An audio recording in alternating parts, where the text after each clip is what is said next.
abonnez-vous, mettez la cloche, mettez un j'aime.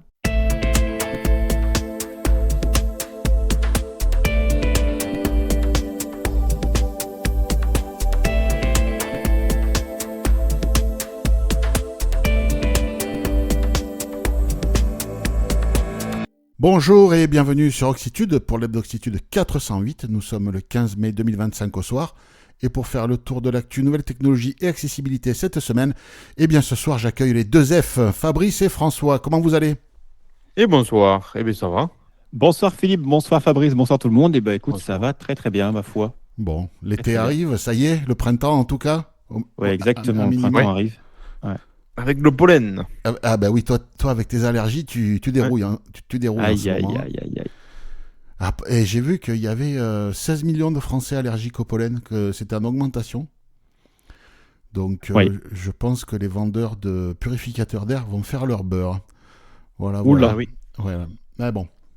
Après, si c'est efficace, hein, je veux dire, voilà. Oui, ça fonctionne pour Ouais. moi. Bon. Mais sur ce, hein, qu'est-ce que vous en pensez ? On va attaquer ? Eh bien on va attaquer Attaquons. avec notre cher ami Tim. Oui, mais d'abord, je vais Il va procéder peut-être falloir remercier les gens. au remerciement habituel. Et cette semaine, nous remercions Myriam et Pascal, soit pour nous avoir fait passer de l'info, soit pour nous avoir fait un don. Si comme eux, vous voulez nous faire passer de l'info, eh bien, vous allez sur le site et vous allez chercher le formulaire de contact. Donc, vous pouvez le faire en direct à l'adresse oxitude.org/contact.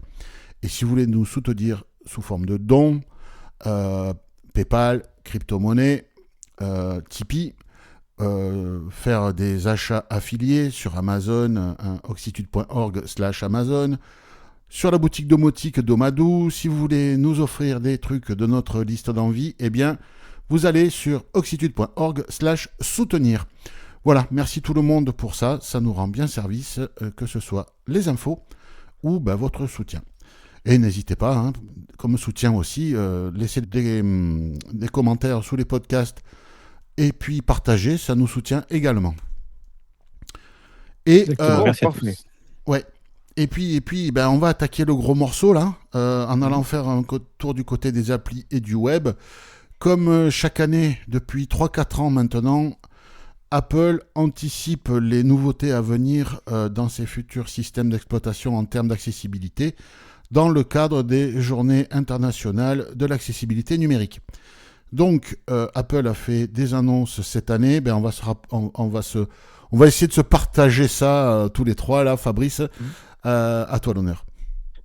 Alors, pour tout ce qui est iOS 19, parce que c'est principalement là en fait qu'on va vraiment Ouais. macOS 16, mais les fonctions qui me paraissent être intéressantes en tout cas, déjà ce sont les étiquettes d'accessibilité sur l'App Store. Ça, c'est vrai que c'est un bon petit truc parce que ça va nous permettre de savoir si une application avant de la télécharger correspond. Alors, je ne sais pas s'il y aura des critères. Est-ce que ces critères seront manuels et indiqués par les développeurs ou est-ce que c'est l'IA Made in Apple qui va détecter que VoiceOver sait lire cette appli? Ça, je ne sais pas. Et ça ne Mais sera pas en que tout cas, VoiceOver, hein, ça sera tout. Tout à fait. Ouais, non, Bon. c'est une étiquette assez générale apparemment qui inclura. Pour plein de critères d'accessibilité. Ouais. Voilà, c'est ça. Mm. Donc ça, j'ai trouvé ça intéressant quand même. Mais ça fait Parce longtemps que qu'on le réclame, hein. Mais bon, Eh oui, voilà, carrément.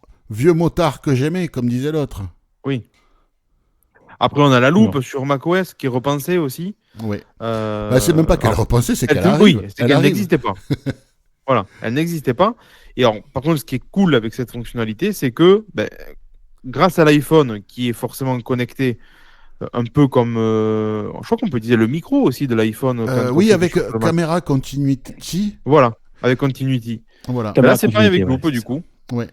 Avec Loop, pareil, on peut utiliser l'iPhone pour prendre en photo et effectuer du zoom, effectuer des. C'est ça, mais même si on a un support sur un bras articulé, on peut mettre l'iPhone sur une table, qui regarde un document, et puis après sur un écran de son MacBook Air connecté ou sur un Mac mini, un écran de 32 pouces, un malvoyant, même s'il faut qu'il s'achète un iPhone, un Mac et un écran comme ça lui coûtera peut-être moins cher quand il a un agrandisseur spécifique. Je Oui. dis ça, je dis rien. Mais Ah oui, oui, oui, Mais, ça. voilà. Et en plus, ça lui servira d'ordinateur et d'iPhone. Hein. Bon, voilà. Mais oui, ça peut être pas mal du tout, quoi. Avec toutes les fonctions qu'on connaît sur la loupe déjà aujourd'hui sur l'iPhone, on retrouve ça C'est sur ça. Mac. Ouais. C'est ça. Alors François, je sais pas s'il y a autre chose toi qui t'a plu. Moi, je veux pas tout vous piquer dans les Bah fonctions, écoute, mais- moi ce que j'avais remarqué, bon, alors il y avait déjà, je pense qu'il va ravir beaucoup de braillistes, le fameux accès au braille. Alors même si le contenu de l'article est vraiment, et tous les articles qu'on a pu lire cette semaine est vraiment peu explicite, Apple Ouais. nous promet visiblement une sorte de bloc-notes intégré dans l'iPhone. Excusez-moi du caractère volontairement imprécis de la chose, mais c'est tellement pas précis de leur côté que même Ouais. nous c'est Un compliqué de vous bloc-notes résumer ça. braille, ouais. Ouais. Alors pour moi, il y a peut-être deux hypothèses. Suite à ça, donc, ce qui est certain, c'est que déjà les fichiers BRF seront compatibles. Ouais. Donc, d'une façon ou d'une autre, vous pourrez lire vos BRF, par exemple, pour ceux qui ont l'habitude d'aller sur des bibliothèques spécialisées pour avoir leurs bouquins ou ce genre de choses-là. Là, vous pourrez les lire directement dans l'iPhone, connecté à une plage braille. Il parle également d'une sorte de lanceur d'application avec la saisie braille à l'écran Et aussi ça, avec le pour- clavier braille physique. et avec le clavier braille. Ouais. Ouais. Je sais, mais il me semblait que c'était déjà possible, non? Avec des raccourcis. Je sais pas. Mais moi aussi. Ouais. Bon, en tout cas. Après, est-ce ouais. que moi, la seule peut-être possibilité, mais bon, ça me paraît peut-être un peu farfelu, mais je la soumets quand même. Est-ce qu'ils vont pas proposer, tu sais, une sorte d'interface ultra minimaliste, tu sais? Si par exemple un étudiant a un afficheur connecté en Bluetooth, tu sais, ou même un élève, tu sais, Ouais. à l'iPhone, peut-être proposer une interface ultra simple avec 2-3 applis. Ouais, Ouais, peut-être un genre de doc un peu. Je sais Juste pas. en, Ouais. Je sais pas, un peu. Ouais. C'est une idée que je soumets comme ça à la volée, mais Ouais. en tout cas, Parce c'est ce qu'on qui- Parce peut que ça va lancer- quand même plus vite, je pense, d'invoquer Spotlight. Parce J'imagine que que c'est oui, un raccourci. Parce que là, avec Spotlight, on peut ouvrir les applis, Ouais, ils que peuvent ce le soit sur faire Mac aussi, ou ouais. sur iPhone, ouais, je sais pas. Ouais. En tout cas, voilà, c'est ce qu'ils nous promettent. Et puis il y a aussi la prise en charge du format Nemet. Je connaissais pas ce Oui. format. Apparemment, c'est Moi non pour plus. pour les mathématiques, mathématiques, et ouais. les sciences. Donc bon, Ouais. ça c'est plutôt pas mal. Je sais pas si c'est utilisé en France, mais Ouais, j'ai Ah, jamais entendu. France, c'est plus le Matemel qui a la cote. Hein. ouais, c'est ça. Mais bon, c'est déjà ça de prix. Après, Ouais. c'est pas très clair parce qu'ils disent fonction d'un bloc-notes braille. C'est quoi? C'est ça C'est qui qu'ils me- vont fournir une application spécifique? Je sais Ou pas. est-ce que quand on va entrer dans le mode saisie braille à l'écran ou qu'on sera avec une plage braille connectée, on va pouvoir avoir comme une surcouche virtuelle sur tout éditeur de texte, quel que soit l'éditeur de texte qu'on utilise. Un peu comme ce que Peut-être. promet Markdown Forever pour NVDA, par exemple. En fait, ça vient s'interfacer sur n'importe quel éditeur de texte. Tu Oui, vois c'est vrai. Voilà.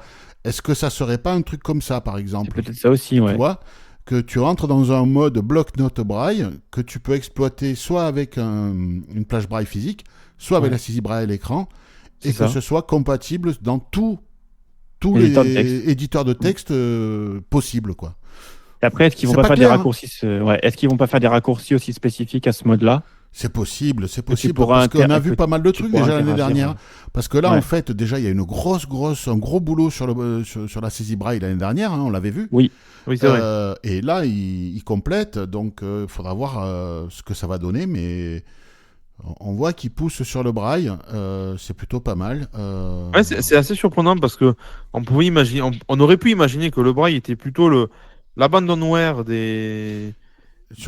Oui, des fonctions comme ça, des lecteurs d'écran, et au Oui. final, ça revient en force.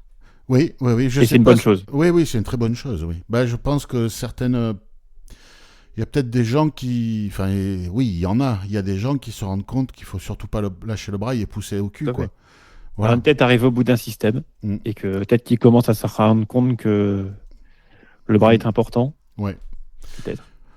Moi, Verrons. je vais vous parler des sous-titres en direct sur Apple Watch. Alors ça, c'est plutôt pour les personnes malentendantes. On peut utiliser l'iPhone pour capter le son quand on entend mal. Par exemple, on pose son iPhone sur la table d'un conférencier et on peut avoir l'audio dans les AirPods, donc les écouteurs sans fil, en étant assis à 4 mètres. Et donc, ça permet à un malentendant de profiter de la conférence. Par exemple. Et donc, eh bien là, on aura la même chose, sauf qu'il y aura des sous-titres générés en direct, affichés sur l'iPhone, bon, voilà, mais aussi sur l'Apple Watch. Ce qui permettra aux malentendants d'avoir un retour textuel. Là, ça sera carrément pour les sourds, pour les non-entendants, qui ne peuvent pas bénéficier d'écouteurs, d'avoir la même fonctionnalité, mais sous forme textuelle. Donc, on pose son iPhone sur la table du conférencier, il écoute, il transcrit ça il fait du STT, du speech to text, et puis il affiche le texte sur l'Apple Watch. Bon, c'est pas mal pour les ça nous concerne peu, mais c'est là. Ouais. Alors, sur Vision Pro, le casque Vision Pro d'Apple, ils annoncent des améliorations. Une meilleure exploitation, en tout cas pour les aveugles, une meilleure exploitation des caméras embarquées pour améliorer l'accessibilité pour les aveugles et une meilleure utilisation du zoom pour les malvoyants. Bon, ça, je ne sais pas s'il y a beaucoup d'aveugles peut-être malvoyants, mais en tout cas aveugles qui ont acheté un casque Vision Pro à 4 000 € sans option. Voilà, et les options sont obligatoires. Hein. Voilà, donc bon, peut-être il y en a. Signalez-vous. Est-ce que vous avez un casque Vision Pro et cher payer le avec, casque, avec VoiceOver, et qu'est-ce que vous en faites? Voilà, ça m'intéresse. La fonction voix personnelle. Alors, c'est une fonctionnalité qui est arrivée il y a 2 versions de iOS, je crois. Oui, c'est ça. Voilà. Ça permet d'enregistrer sa voix pour l'utiliser. C'est pour les gens qui vont perdre leur voix, hein, par exemple. Et ils anticipent en enregistrant leur voix et ça crée une synthèse vocale. Donc, on peut taper du texte et puis on a un interlocuteur au téléphone et puis c'est la synthèse avec notre voix qui parle. Je ne sais pas, il me semblait qu'on pouvait utiliser ça dans VoiceOver, mais bon, en tout cas, oui, ça marche. On peut l'utiliser dans la synthèse vocale aussi, non? Je sais pas, mais en tout cas, c'est pas compatible. Enfin, c'est pas disponible en français encore. C'est en France, ouais. Voilà. Et là, ils disent que ça arrive avec, je crois que c'est l'espagnol qui arrive, je sais plus. L'espagnol, ouais. Voilà. Ouais. Donc, bon, pour nous, c'est mort, c'est toujours pas là. Ouais. Donc, peut-être qu'un jour, on pourra se fabriquer des synthèses vocales de qui on veut. Et oui, avant, il fallait lire, je crois, 150 phrases. Pour que le système génère une synthèse vocale sur cette voix. Et là, il faudra, je crois que c'est une dizaine de phrases. Dizaine de phrases, ouais. Et il dit qu'en 1 minute, ça peut être fait. En gros, ça réduit le temps, entre guillemets, de fabrication de la synthèse vocale. C'est ça. Donc, on verra quand ça arrivera en France. Moi, c'est rigolo. Moi, je vais faire une synthèse avec ma femme et j'aurai ça dans mon iPhone sur le VoiceOver. Ça va être de la balle. T'imagines un peu. Mais ça déconne. T'imagines les possibilités. Je sais pas si on va être d'accord. Mais même, imagine, tu lui fais lire par exemple les phrases de quelqu'un. Par exemple, tu mets ton iPhone devant, je sais pas moi, quelqu'un qui est en train de parler. Ouais, le problème, c'est qu'il faut qu'il dise les bonnes phrases. Ouais, c'est ça. Ah, il faut dire les bonnes phrases. Je pense qu'il faut dire des phrases qui sont affichées. Un peu comme des quand phrases on clés, configure Ah, ok. Tartuffe, là. Oui, à l'époque aussi. Je dis pas son prénom parce que je Oui, Simone. Voilà, Simone. Ouais. C'est comme à l'époque de Dragon Dictate aussi. Oui. Il fallait lire des phrases spécifiques. Ouais. Voilà. Mais bon. Ouais, non, mais pourquoi pas. Ensuite. Non, il y a quand même quelques fonctions intéressantes. Hein. Alors, il y a une en particulier qui m'a plu. Pour moi, c'est la fonction intéressante. C'est la dernière, peut-être. Vas-y. Oui, et bien c'est ça. Vas-y. Le partage de réglages. D'accessibilité. Ouais. Ouais, mais c'est temporaire, t'as vu? Temporaire? Ils disent que c'est pour. Voilà, Ah oui, c'est surtout pour un appareil dans le grand. Enfin, je sais pas comment ils appellent ça. Mais genre un kiosque public, ce qu'ils appellent les kiosques publics. Un kiosque public, ouais. Par exemple, tu vas dans un musée et il y a un iPad. Tu vas pouvoir envoyer tes réglages de VoiceOver ou de Zoom ou de mobilité, tu vois, si tu as directement de ton iPhone vers l'iPad qui sert à décrire ce qui se passe dans le musée, et une fois que tu te barres, les réglages ils dégagent, quoi. Tu vois. Et ça, par contre, ça pour le coup, c'est excellent. Alors, ça va fonctionner, mais pour débugger un bug VoiceOver, ça serait cool. Tu vois, qu'on puisse partager ça à Apple développeur. Je pense que tu ne pourras. Faut-il qu'ils en tiennent compte. Non, je pense que tu pourras le partager, mais qu'en Bluetooth. En Bluetooth, ouais. Parce que comme ils disent que c'est temporaire, quand la liaison Bluetooth entre les deux appareils vont se perdre, je pense que les réglages sur l'appareil cible vont disparaître. Ils vont disparaître, ouais. Parce que s'ils disent que c'est temporaire, Comment ils savent que, tu vois, on arrête quand? Ok, ouais. J'imagine que le partage se fait, tu vois, peut-être avec AirDrop. Et il faut être, Oui, effectivement. il faut être sur le même réseau. Et quand Ouais. tu n'es plus sur le même réseau, ben, le partage s'arrête, tu vois. Enfin, j'imagine un truc comme ça. Parce que sinon, pourquoi ils disent temporaire? Et oui, tout à fait. Tu vois, voilà. Bon. On verra bien à quelle sauce on sera mangé. C'est à peu près tout, hein. Je crois qu'on a fait le tour. Alors, ce qui est dommage, c'est qu'ils n'ont fait pas le listé tour. les bugs. Non. Ah bah non, non. non. Ah bah pourquoi, Alors, bah pourquoi faire? par contre, moi, j'ai un peu mis des, enfin bon, voilà, des coups de Des points rap. sur les i. J'ai mis Ouais. des coups de rap là sur X hier parce que toute la presse Mac a relayé servilement le communiqué de presse d'Apple. Impressionnant. Et en gros, c'est génial. Apple, Ouais. qu'est-ce qu'ils font pour les handicapés? C'est super. Oui, c'est super quand ça sort. Et Et il y a un podcast qui s'appelle iWeek, la semaine Apple, qui est diffusé le week-end, mais qui est enregistré le mardi soir en direct, et puis dans les conditions du direct. Hein, enfin, et ils font ça et en direct sur X, YouTube, Twitch, je sais plus quoi encore. Enfin bon, ils sont sur plusieurs plateformes de direct. Et je leur ai dit, bah, ça serait peut-être bien, si vous parlez de ça, de mettre de grosses réserves parce que Apple, là, depuis des années, ils introduisent des bugs à gogo et ils les corrigent chaque fois qu'une poule perd une dent, une année bissextile d'un siècle impair, tu vois. Bon, alors j'ai pas dit tout à fait comme ça, mais j'ai fait comprendre ce qu'il en était. Bon, j'ai écouté leur direct en rediff, hein, parce que voilà, j'écoute jamais les directs. Non, tout va bien. Tout va bien. Bon, en fait, ces gens, ce ne sont pas des journalistes, ce sont des relais. Alors, pas que ce podcast en particulier, hein, mais tous, la plupart, ce sont des relais serviles des communiqués d'Apple.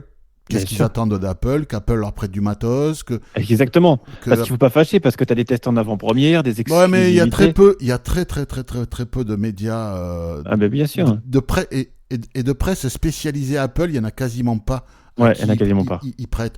Je crois qu'ils ont refait le Mac. Ouais. Et je crois que c'est à peu près tout. Mac Forever, ils sont obligés d'acheter eux le matos qu'ils testent. iWeek, ils testent rien. Eux, ils achètent. Comme nous, ils ont leurs produits et puis ils parlent de ce qu'ils connaissent, de ce qu'ils ont.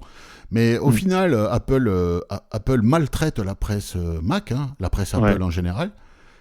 Et pourtant, ces gens restent serviles. Je ne sais pas pourquoi. En fait, ces gens ont l'espoir de se faire inviter à Cupertino. Je pense que c'est ça. À Cupertino ou lors des...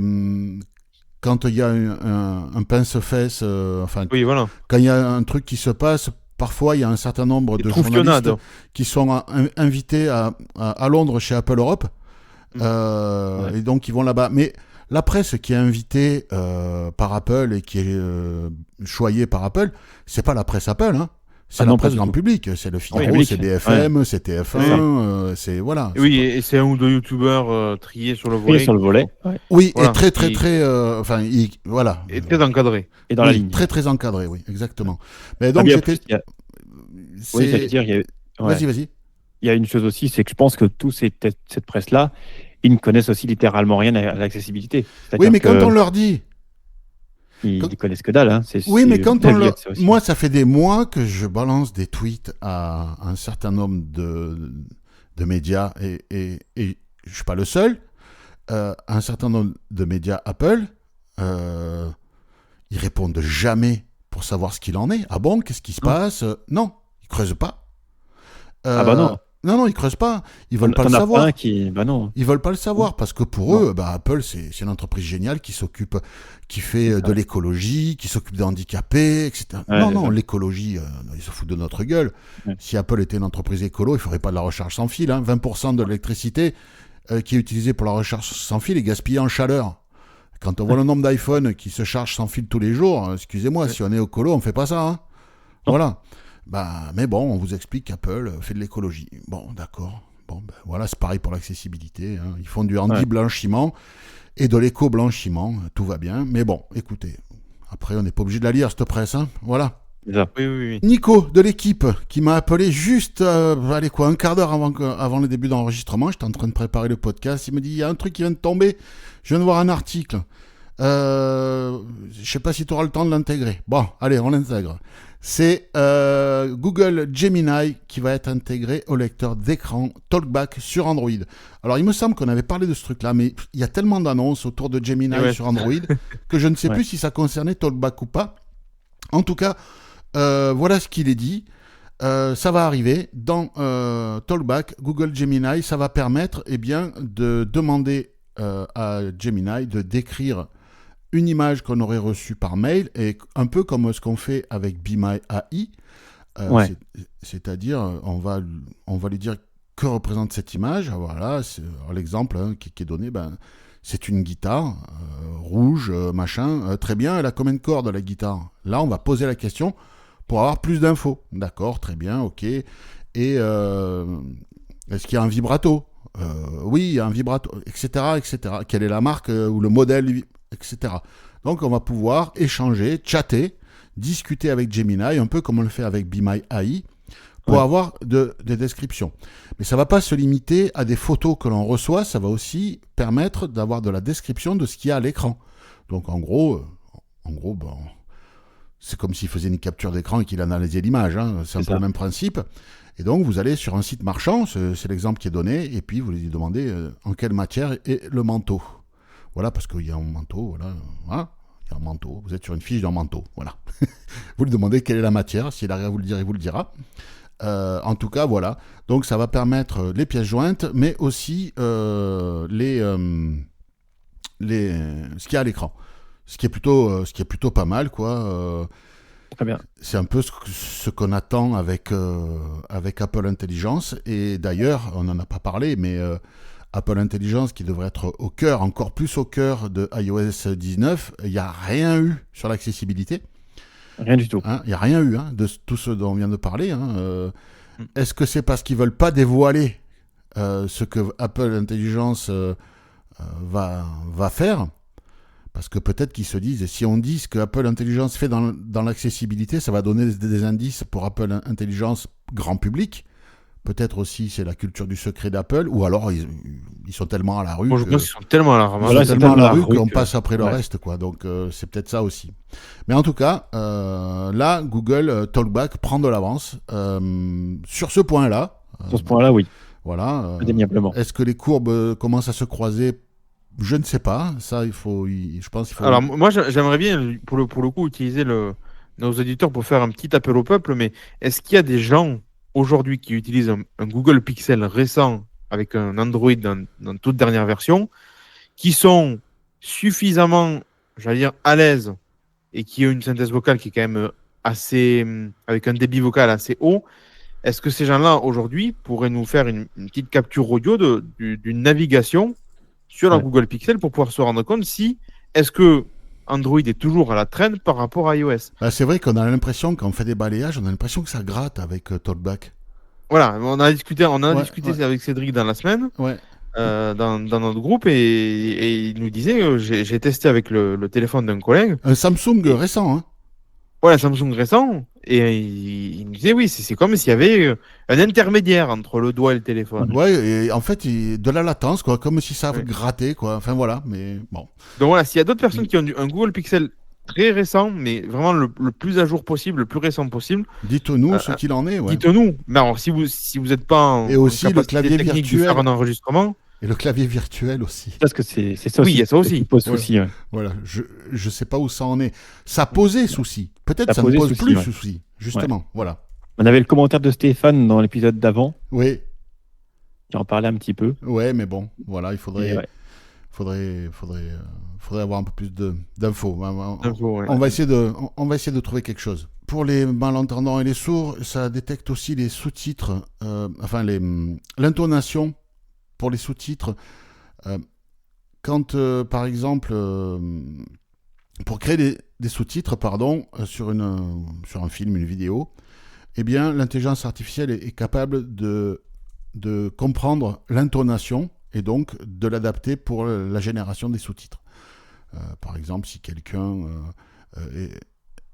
dit une phrase en s'exclamant, eh bien, l'IA va le comprendre et va ajouter peut-être, je sais pas, 3 ou 4 points d'exclamation à la fin pour montrer que, voilà. Donc il va y avoir une compréhension du ton en plus de la parole pour les sous-titres. C'est plutôt intéressant si ça marche. Ouais. Et puis ça va aussi corriger la lacune des PDF dans Google Chrome avec une application d'un OCR directement dans Google Chrome, dans la visionneuse PDF de Google Chrome. Donc Ça intègre un Chrome. voilà, ouais, ça c'est plutôt pas mal. Donc je sais plus si on en avait parlé, mais il y a tellement de choses qui sortent sur Gemini. Il y a des pré-annonces qui annoncent des pré-annonces d'une bêta de futur. Je trouve que c'est assez bordélique la communication de Google. Ils en poussent tout dans tous les sens. Ouais. Bon, Ouais. après l'essentiel c'est que les fonctions arrivent et fonctionnent. Hein. Après tout, c'est ce qu'on demande au truc. Hein. Mais au niveau communication, je trouve que c'est extrêmement fouillis. Un peu désordonné, oui. Ouais. Disons. François, on va rester dans l'OCR, mais sous Windows. Absolument. Alors, c'est une application qui s'appelle Scanvox. Donc, elle est disponible, alors non pas sur le Windows Store, mais sur le lien que vous trouverez sur le podcast.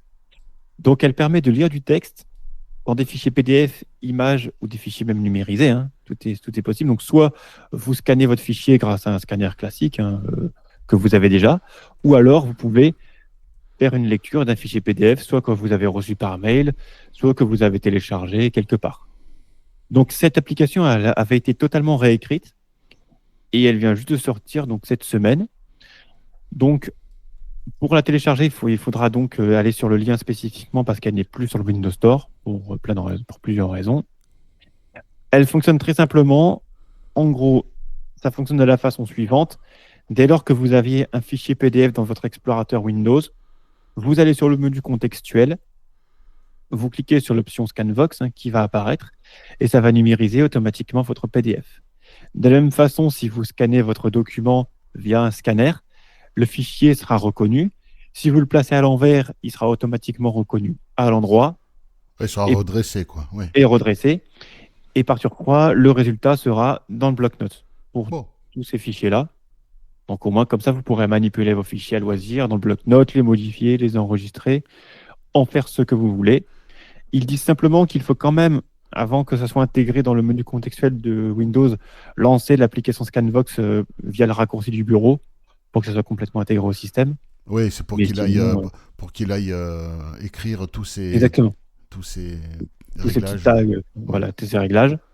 Et une fois que vous avez fait ça, c'est intégré à votre menu contextuel et ça fonctionne. Bon, bah, Donc c'est c'est plutôt bien. une bonne chose. Ouais, Je c'est pense bien. que je vais Bah, également en fait, télécharger c'est un ça. outil simple pour lire un courrier, un truc comme ça. Exactement. Quoi. Voilà. Tout Alors, à fait. pour pouvoir accéder au lien dont François vient de vous parler, donc il faut aller sur la page de ce podcast. Donc vous allez sur oxitude.org, vous cherchez le champ d'édition, vous tapez 408 qui est le numéro de ce podcast, vous validez. Et là, vous allez avoir une page avec un résultat de recherche. A priori, le premier, c'est Hebdoxitude 408, premier résultat. Sinon, c'est plus bas. Hein. Mais a priori, c'est Hebdoxitude 408 sera le premier, vous validez, et vous allez tomber sur la page de ce podcast, où vous retrouverez tous les liens, toutes les sources de ce dont on vous parle ce soir. Et moi, je vais vous parler d'une nouvelle un peu bizarre. Ils n'ont pas expliqué ce qui s'est passé, mais Be My Eyes limite le nombre de requêtes quotidiennes sur Be My AI parce qu'il y a eu des abus. Un utilisateur, ils disent un utilisateur. Donc, Ah oui, en plus, c'est un, quoi. je ne sais pas ce que c'est, mais apparemment, il y a quelqu'un qui aurait abusé de Be My AI. Voilà, donc est-ce que c'est quelqu'un qui a codé un script pour pouvoir utiliser gratuitement OpenAI et balancer 1000 requêtes minutes? Je ne sais pas, mais bon, en tout cas... Ouais, mais dans ce cas, ça aurait été bien qu'un calcul soit fait avec une restriction par utilisateur, parce que c'est vrai que c'est un peu dommage pour les autres. là, c'est par utilisateur, maintenant, la restriction. Ouais. Donc, la restriction, c'est 120 requêtes par jour et par utilisateur. Ah, bon, encore ça va. 120, bon, c'est déjà pas mal. Hein. Oui. Si vous dormez 12 heures, hein, entre le dodo et le manger, 12 heures, Ouais. il vous reste 12 heures d'activité, ça veut dire 10 requêtes par heure. Je veux dire, recule pas, ouais. Ça va. Par contre, pour chaque requête, vous ne pourrez échanger que 20 messages 20 messages. par requête. Ah oui. Voilà. Donc si au bout de 20 messages, tu as besoin de plus d'infos sur la photo que tu viens de faire, ben, il faut... Et Be My Eyes, quoi. Non, il faut repartir. Ouais, soit tu passes par Be My Eyes, soit tu crées une nouvelle, Conversation, ouais. une nouvelle conversation. Donc c'est 120 conversations et 20 messages par conversation.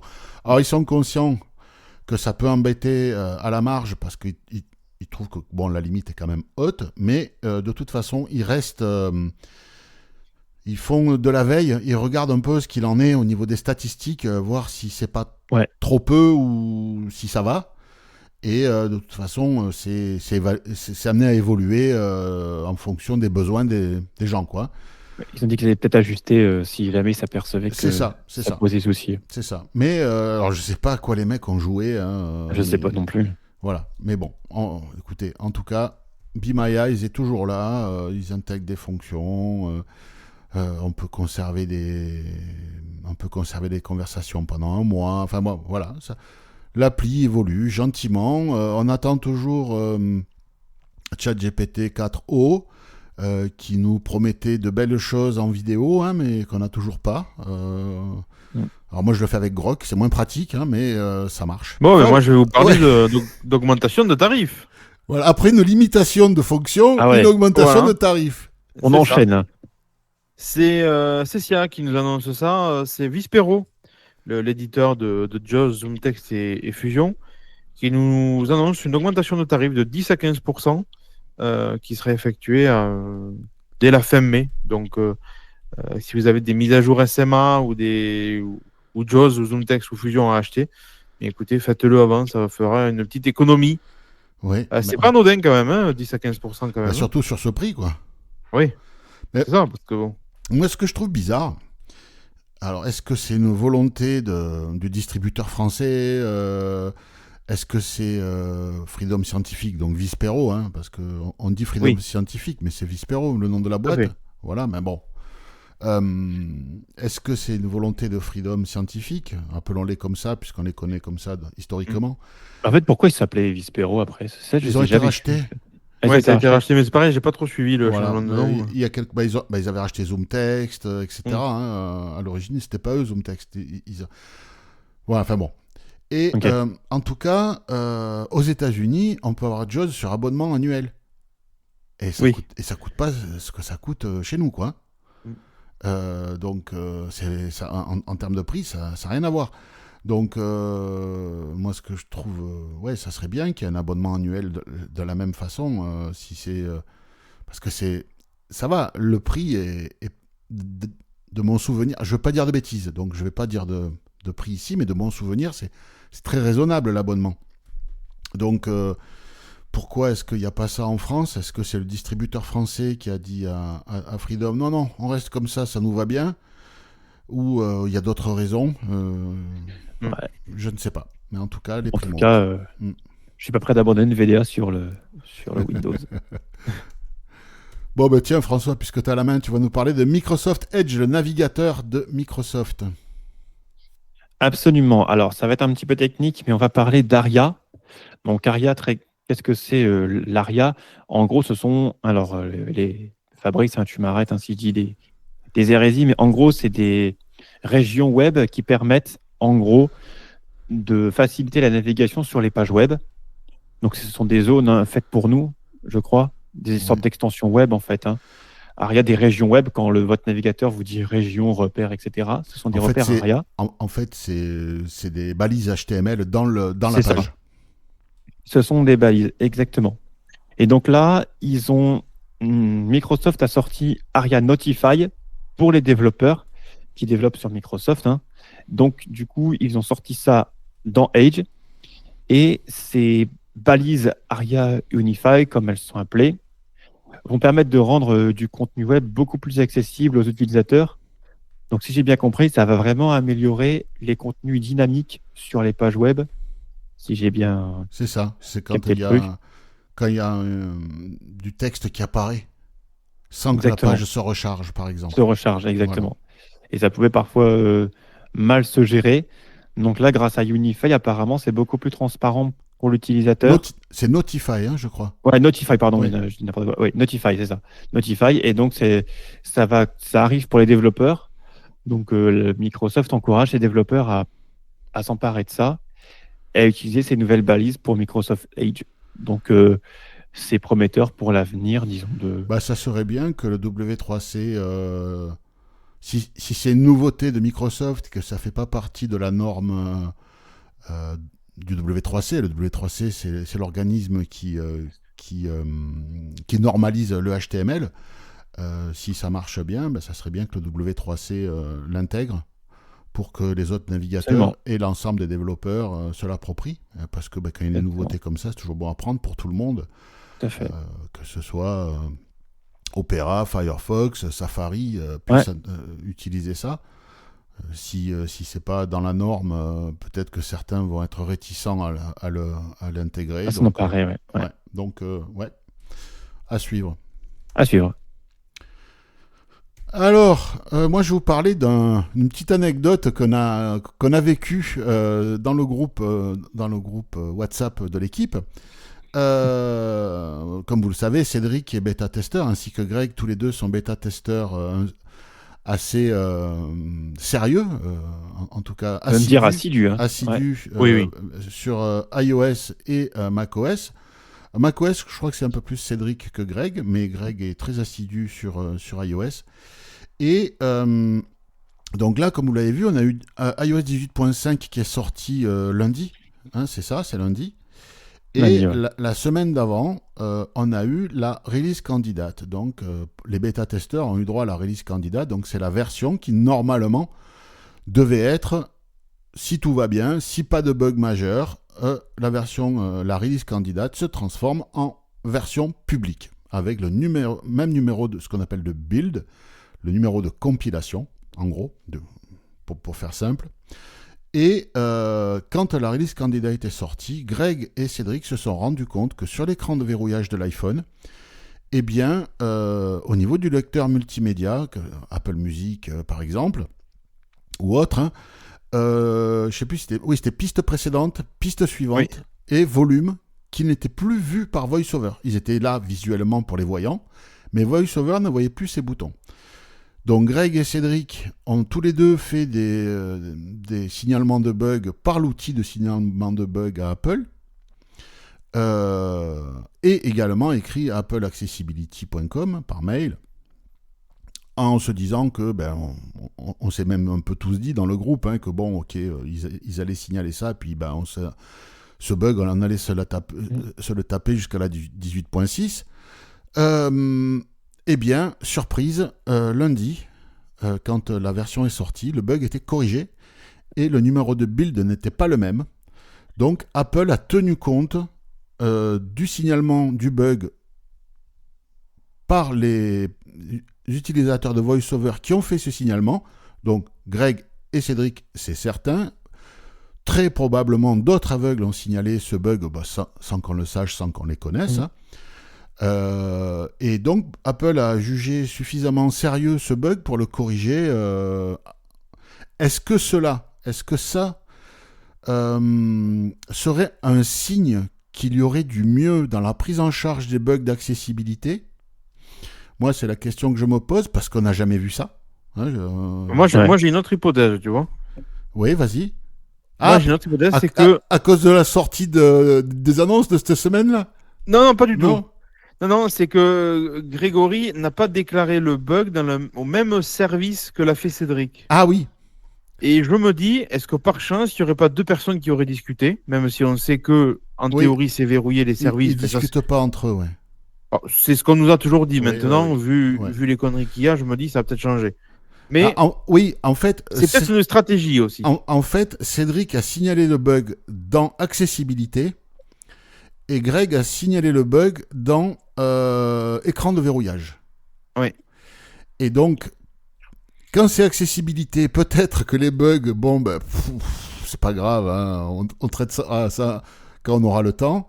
Et le mec qui a vu bug écran de verrouillage, comme c'était pas accessibilité, il l'a pris. Oui.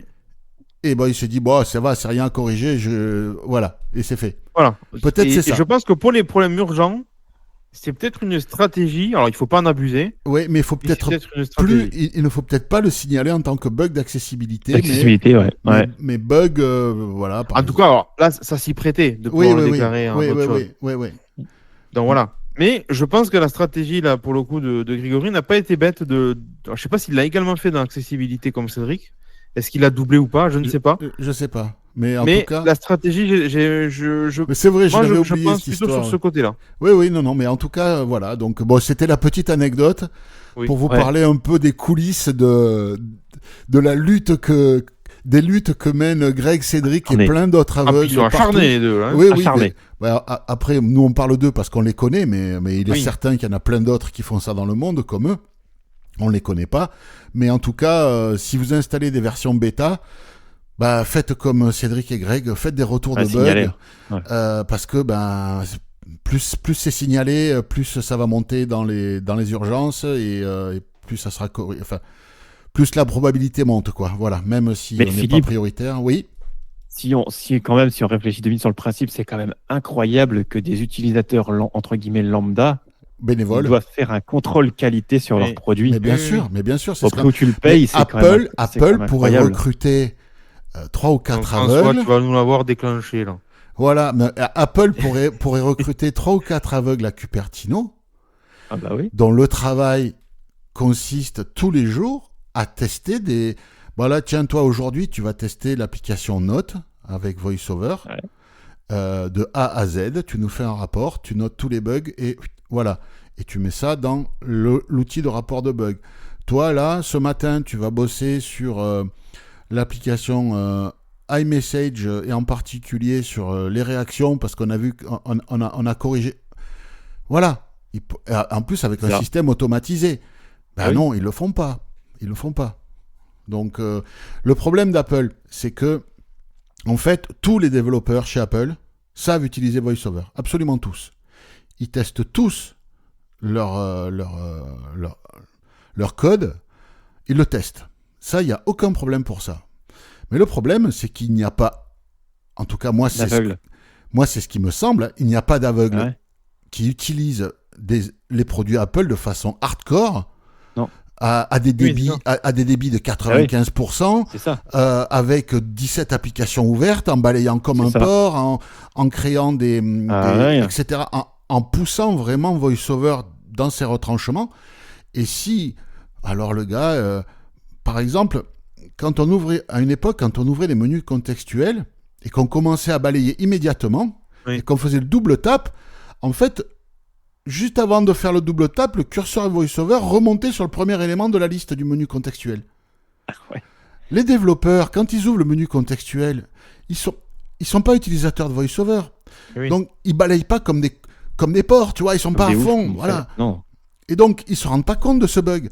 Donc, pour pouvoir voir ce bug, il faut que Apple embauche des aveugles, bon, des malvoyants, des sourds, des handicapés moteurs. Je dis, ils ont le budget, hein. Ils peuvent embaucher une équipe d'une vingtaine d'handicapés qui passent leur journée à tester les produits. Ben non, Ouais, ils ont trouvé des sont passionnés qui le font bénévolement. Oui, c'est ça. bénévolement. Et Exactement. en plus, quand ils font des retours de bugs, on s'en fout. C'est ça. Donc, En bon, plus, t'as pas de compte à rendre. c'est ça. Et oui. Donc, bon, mais en tout cas, ben, faute de grive, on mange des merles. Hein, Faute donc, de grive. Ouais, voilà. c'est ça. Bon, dans le reste de l'actu, ben là, on va aller laver la vaisselle. Voilà, Fabrice. c'est ça. Laver la vaisselle et laver le linge aussi. Et le sécher, peut-être aussi. C'est ça. Alors, alors je vous donnerai pas son nom hein, parce que c'est assez tordu, mais c'est le vice-président exécutif de Samsung qui a été interviewé concernant l'accessibilité de Samsung et de ses produits. Ah. Et donc, du coup, il nous Électroménager, fait- hein, spécifiquement Voilà. électroménager. Effectivement, électroménager. Alors, on sait que Samsung faisait déjà pas mal de travail à ce niveau. Là, il nous confirme effectivement que sur les gammes 2025, il y a le contrôle, il y a même des contrôles de voix individuels, c'est-à-dire que monsieur ou madame n'utiliseront pas les mêmes réglages, puisque Bixby, qui est intégré dans les nouveaux appareils, détectera L'assistant voix. vocal, hein, oui. Voilà, c'est l'assistant vocal. Détectera la voix pour vous proposer des choses différentes. On sait que Samsung utilise aussi du relief pour proposer des boutons de fonction sur les appareils. Il y a aussi également une fonction qui est intéressante. J'ai bien aimé. On vous mettra le lien. C'est une foire aux questions entre guillemets. C'est une discussion écrite, mais effectivement, il met en avant quand vous avez un appareil Samsung qui est connecté et qui a un guide vocal, il faut pouvoir l'activer. Et donc, ils se sont aperçus qu'effectivement, par SmartThings, c'est l'écosystème connecté de Samsung. Ben, certes, c'était bien parce qu'il y avait du guide vocal qui était intégré. Alors, certes, il est amélioré, il était là, et voilà. Mais encore faut-il savoir l'activer quand vous recevez un produit. Oui. Et donc, du coup, ils ont pas mal bossé sur ce sujet. Avec Sullivan, je crois qu'on avait parlé déjà de ce truc-là. C'est une espèce de lecteur d'écran basé sur l'intelligence artificielle. Et ils ont du coup intégré cette partie-là pour qu'on puisse aller activer le guide vocal beaucoup plus facilement via l'appli SmartThings de Samsung. D'accord. Donc voilà, c'est intéressant parce qu'effectivement, oui, c'est bien d'aller ajouter ça, mais c'est un peu comme chez Apple. Si on n'avait pas le raccourci 3 appuis sur le bouton pour démarrer VoiceOver, Bah oui. bon, Bah, c'est pas bah, intuitif, quoi. regarde, c'est ce que disait Alain par rapport à la box de chez Bouygues, à la box télé de Bouygues. C'est que Bouygues, comme ils ont des clients voyants qui activent TalkBack par erreur Et oui. et qui n'arrivent pas à le désactiver parce qu'ils ne savent pas comment ils ont fait pour l'activer, eh ben, Bouygues a supprimé l'activation de TalkBack par le raccourci, raccourci sur la télécommande. Et ben là, si t'es Miro, comment tu fais pour activer TalkBack, Et quoi. c'est ça. Voilà. Donc voilà, donc il y a plusieurs petites questions. Alors on n'apprend pas grand-chose parce qu'en réalité, on le sait, nous, Samsung a déjà commencé le travail, mais il n'y a pas d'annonce particulière, hormis le fait que sur les gammes 2025, apparemment, maintenant c'est natif. Il y a à la fois du guide vocal, il y a à la fois du zoom pour ceux qui voient mal, il y a à la fois les portes qui s'ouvrent toutes seules. Ça, c'est sur les appareils directement, hein, mais Tout à fait. Alors, c'est pas sur toutes les gammes Samsung, hein. Non. Ça, il faut se renseigner, hein. Ouais, mais il y a des gammes 2025 en tout cas qui sont équipées de ça, et y compris pour ceux qui sont en mobilité réduite, où les portes peuvent s'ouvrir toutes seules également. Oui. Voilà. Bon, renseignez-vous en tout cas si vous souhaitez ce genre d'appareil, mais en tout cas Samsung Fait le boulot. travaille sur le sujet. Ça travaille, ça travaille. On voit que la Corée du Sud, Oui. j'ai l'impression que c'est plus Samsung que LG, hein. On dit Corée du Sud, mais plus particulièrement Samsung. Alors LG, il y a quand même du guide vocal. Hein. Ouais, d'accord. Même sur leur Non, télé. bon, moi, ouais. comme j'ai toujours trouvé, mais y compris sur Samsung, et ça, je sais pas s'il y a d'évolution, c'est que c'est trop verbeux, Ah oui. c'est trop lent, j'ai envie d'exploser le truc. Moi, Bah, en fait, bon, quand on a une Apple TV ou une box accessible ou une box Android télé, hein, après tout, voilà, l'écran va servir, la télé va servir d'écran. Donc quelque part, le guide vocal va juste savoir sur quelle entrée on est, quoi. Oui. Quelque part. Si tu vas pas si tu commences pas à faire joujou pour regarder la télé TNT directement sur la télé, mais que tu utilises la télé comme un écran, quoi, hein, pour regarder YouTube, Netflix, Amazon Prime et tout ça. C'est ça, en fait. Donc, à la limite, voilà. Mais bon, ce qui est bien, c'est un lave-linge, quoi. Ça, qu'il y ait de l'assistance sur un Et puis lave-linge. l'assistant vocal pour lui demander l'état, où c'est que ça en est. Voilà, c'est ça. Et sans être obligé de passer par une application, parce que tout le monde n'est pas apte à utiliser une appli en plus. Hein, donc, et puis en plus, tu n'es pas tributaire de l'accessibilité de l'appli et des mises à jour éventuelles voilà, qu'elle peut avoir. Et puis en plus, si l'appareil est connecté, faut-il qu'il y ait des mises à jour de sécurité pendant toute la durée de vie du produit, parce que si tu te fais pirater le produit, on en avait parlé il y a quelques années. Hein, donc moi, je pense que oui, pour l'électroménager, c'est bien si c'est connecté, mais il faut savoir où on met les pieds. Mais c'est mieux si ça l'est pas et que l'accessibilité est native. Intégrant local. Ouais. Voilà, parce que là, au moins, on se pose pas la question, quoi. Voilà. Enfin, bon. Bah, écoutez, si vous avez besoin de changer du matos à un électroménager, renseignez-vous chez Samsung France, sur leur site, voir un peu ce qu'il en est. Et puis, Samsung France, Samsung Belgique, Suisse ou Canada. Hein, voilà. En tout cas, le pays où vous êtes. Cette semaine, s'agissant de la foire aux questions, pas de questions n'a été posée. Donc, on va rappeler la procédure si vous souhaitez nous poser une question. Donc, c'est une question sous format audio. Il faut un fichier audio par question. Le fichier ne doit pas dépasser plus d'1 minute 30. Enregistrez-le dans un endroit le plus feutré possible pour éviter les réverbérations. Donc, typiquement, une penderie, un placard, votre voiture, c'est très bien. Pas votre voiture à vous, parce que bon, vous n'en avez pas, mais si À on l'arrêt. conduit, quoi. À l'arrêt. À l'arrêt. Voilà. Voilà. Et donc, vous envoyez votre fichier audio à l'adresse faq@oxitude avec un y.org. On le diffusera dans l'hebdo Oxitude prochain et soit nous ou alors les gens en commentaire pourront répondre à votre question. Voilà, mais écoutez, n'hésitez pas. Si on peut, on répond. Si on peut pas, les commentaires sont là pour ça. Exactement. Bon, mais écoutez, la question traditionnelle de fin d'épisode, quoi de beau prévu ce week-end? Fabrice, par exemple? Ben écoute, moi ça va être, je pense, bricolage et peut-être le fête des voisins qui va s'improviser. Ah, ouais, nous c'était samedi dernier, tu vois. Voilà, mais Oh là là, peut-être il y en ça va a se deux ou faire. trois, il y en a deux ou trois, ils sont partis, ils étaient émus, hein. Ouh là là, qu'est-ce qu'ils étaient émus. Ouh. Ouais, et ben là c'est bien en plus, c'est qu'en général il n'y a pas de voiture, donc Ben là, c'est pareil. Il y a une petite place là dans un coin du quartier et il y a les tables. Ouais, on était une trentaine, c'était sympa quoi. Ouais. Voilà. Et toi, François? Ben, moi, écoute, avec le kayak, on a une petite, des qualifications à faire pour les championnats de France. Donc, on part en région parisienne pour ça. D'accord. C'est quel plan d'eau? C'est Mantes-la-Jolie. C'est le D'accord. plan d'eau, je sais plus comment il s'appelle. Du coup, en fait, c'est Oui. juste, en fait, bon, en théorie, en fait, tout le monde, comme on n'est pas beaucoup en paracanoë, si tu veux, on est déjà tous qualifiés, mais on fait quand même les compétitions, voilà, pour dire pour Ouais. s'entretenir. voilà, c'est ça. Ouais, bon, ben, c'est bien, écoute. Ben, Voilà. en tout cas, fais des perfs, on compte sur toi. C'est ça.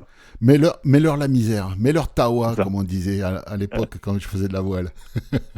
Exactement. Et Voilà. toi, Et, Philippe, du coup, qu'est-ce que tu vas nous faire? ben, nous, il y a le village à côté qui fait sa fête de printemps.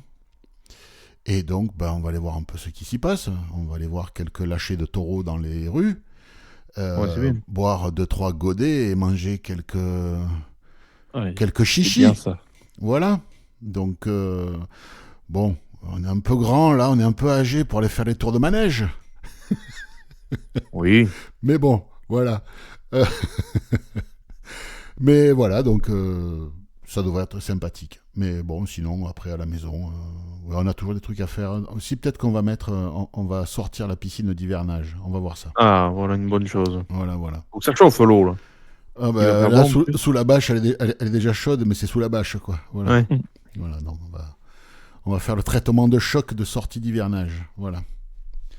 Ouais, parfait. Bon, bah écoutez, merci bien de votre accompagnement. Mais de rien. On Merci se à vous. voit bientôt sur Oxitude. Chers amis auditeurs, portez-vous bien et à la revoyure. Salut, salut! Salut! Salut tout le monde.